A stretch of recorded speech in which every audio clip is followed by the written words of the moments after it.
जय गुरुदेव दोस्तों। आज फिर एक नई दिव्य कहानी लेकर आपके चरणों में प्रस्तुत हूँ।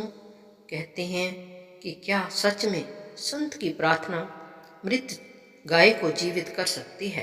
कहते हैं कि जब किसी संत का हृदय पूरी तरह ईश्वर में समर्पित हो जाता है तब उसकी वाणी में शब्द नहीं बल्कि करुणा और सत्य की शक्ति बोलती है।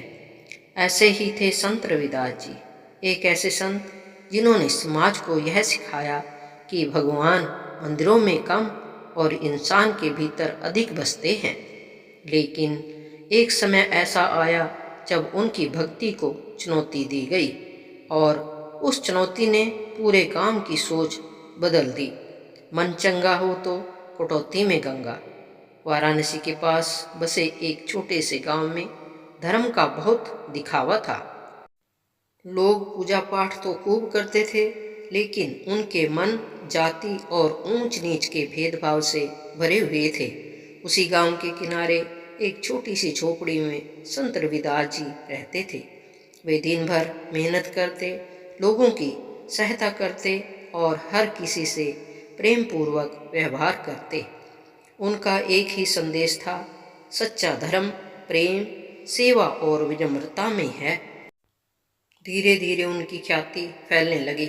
कुछ लोग उन्हें संत मानने लगे, लेकिन कुछ घमंडी लोग को यह बात पसंद नहीं आती थी कि एक साधारण चर्मकार इतना सम्मान पाए।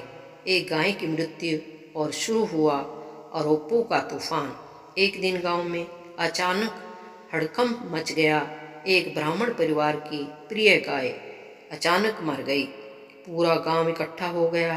कोई इसे अपशगुन कह रहा था, कोई पाप का फल। तभी भीड़ में से किसी ने कहा, यह सब उस रविदास के कारण हुआ है। उसकी अशुद्ध छाया गांव पर पड़ रही है। बस फिर क्या था, कुछ लोग क्रोध में संत रविदास जी के पास पहुंच गए। उन्होंने कठोर स्वर में कहा, अगर तुम सच में भगवान के भगत हो तो इस गाय को जीवित करके दिखाओ। संत का उत्तर जिसने सबको चुप करा दिया। संत रविदास जी शांत रहे। उन्होंने धीरे से कहा, जीवन और मृत्यु मेरे हाथ में नहीं, सब प्रभु की इच्छा से होता है। लेकिन भीड़ मानने को तैयार नहीं थी। अगर तुम्हारी भक्ति सच्ची है तो भगवान तुम्हारी बात जरूर सुनेंगे। चारों ओर तनाव फैल गया। कुछ लोग तमाशा देखने आए थे, कुछ उनकी हार देखना चाहते थे। लेकिन संत रविदास जी के चेहरे पर ना क्रोध था ना भय। वे धीरे धीरे उस मृत गाय के पास गए, भूमि पर बैठ गए और आंखें बंद कर प्रभु का स्मरण करने लगे। और फिर हुआ ऐसा जिसे देखकर गांव कांप उठा। पूरा वातावरण शांत हो गया।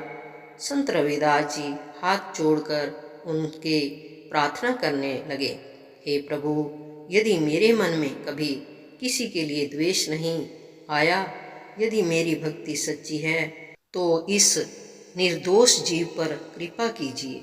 कुछ क्षण बीते। अचानक गाय के शरीर में हलचल हुई। पहले किसी को विश्वास नहीं हुआ, फिर उसके पैर हिले, सांसें चलने लगी और देखते ही देखते वह गाय उठकर खड़ी हो गई। पूरा गांव स्तब्ध रह गया। जो लोग अभी तक उनका अपमान कर रहे थे, वही अब श्रद्धा से उनके चरणों में गिर पड़े। मैंने नहीं, प्रभु ने किया है। ब्राह्मण परिवार रोते हुए बोला, महात्मा जी, हमें क्षमा कर दीजिए, हमने आपको गलत समझा। लेकिन संत रविदास जी मुस्कुराए और बोले, क्षमा करने वाला मैं कौन होता हूँ। सब प्रभु की कृपा है। उनकी विनम्रता ने लोगों का हृदय बदल दिया। उस दिन गांव ने पहली बार समझा कि सच्ची भक्ति दिखावे में नहीं बल्कि निर्मल हृदय में होती है। लेकिन कहानी यहीं खत्म नहीं हुई। कुछ लोगों का अहंकार अब भी जीवित था। वे सोचने लगे, अगर यह संत ऐसे ही पूजे जाते रहे तो हमारा सम्मान खत्म हो जाएगा। और फिर उन्होंने संत रविदास जी को नीचा दिखाने के लिए एक और भयानक योजना बनाई। इस बार चुनौती पहले से भी अधिक कठिन थी। उन्होंने कहा, अगर तुम इतने बड़े संत हो तो एक मृत मनुष्य को जीवित करके दिखाओ। पूरा गांव सन्न रह गया। क्या इस बार भी कोई चमत्कार होगा या संत रविदास जी का सम्मान टूट जाएगा? मौत के सन्नाटे के बीच संत की प्रार्थना। गांव के बाहर एक स्थान पर कई दिनों पुराना शव रखा था।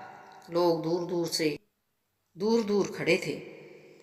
वातावरण भय और संदेह से भरा हुआ था। संत रविदास जी शव के पास पहुंचे। उन्होंने शांत भाव से आंखें बंद की। उनके होठों पर केवल भगवान का नाम था। कुछ समय बीत गया, लेकिन इस बार कुछ नहीं हुआ।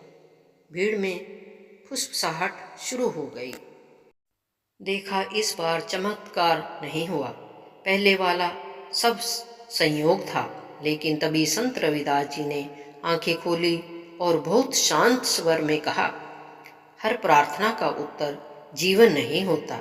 कभी कभी प्रभु आत्मा को शांति देना उचित समझते हैं। उनकी यह बात सुनकर कई लोग चुप हो गए। और तभी हुआ सबसे बड़ा चमत्कार। अचानक वहां तेज हवा चली। लोगों ने देखा शव की उंगलियां हिल रही थी। फिर धीरे धीरे पूरा शरीर कांपने लगा। कुछ ही क्षणों में वह व्यक्ति उठकर बैठ गया।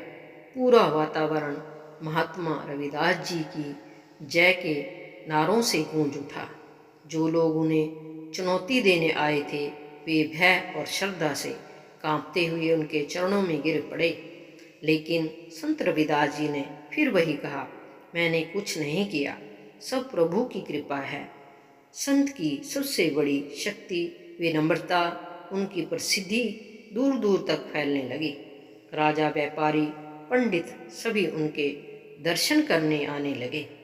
लेकिन संत रविदास जी पहले जैसे ही सरल बने रहे।